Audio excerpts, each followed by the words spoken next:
नमस्कार, मी Deepa वाणे. News Marathi channel मध्ये आपले स्वागत आहे. बघूया सविस्तर वृत्त.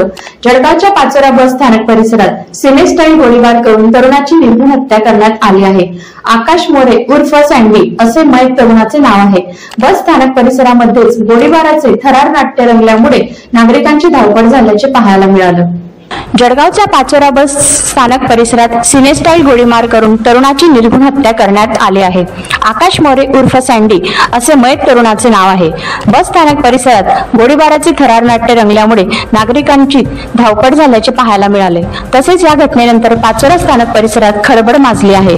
हल्लेखोराने आकाशवर एका पाठोपाठ एक अशा 5 गोळ्या झाडल्या आहेत. पूर्ववैमनस्यातून ही हत्या झाल्याची प्राथमिक माहिती समोर आली आहे. जळगाव जिल्ह्यातील पाचोरा शहरातील बस स्थानक परिसरात तरुणावर गोळीबार केला गेला. आकाश कैलास मोरे या 26 वर्षाच्या तरुणावर हल्ला झाला. अज्ञात व्यक्तींनी मोटारसायकलवर येऊन आकाशवर धडाधड गोळ्या झाडल्या. या हल्ल्यात आकाशच्या जागेवरच मृत्यू झाला. आकाशवर गोळ्या झाडल्यानंतर मारेकरी घटनास्थळावरून फरार झाले आहेत. अरुण इंगळे यांचा रिपोर्ट, न्यूज मराठी, जळगाव.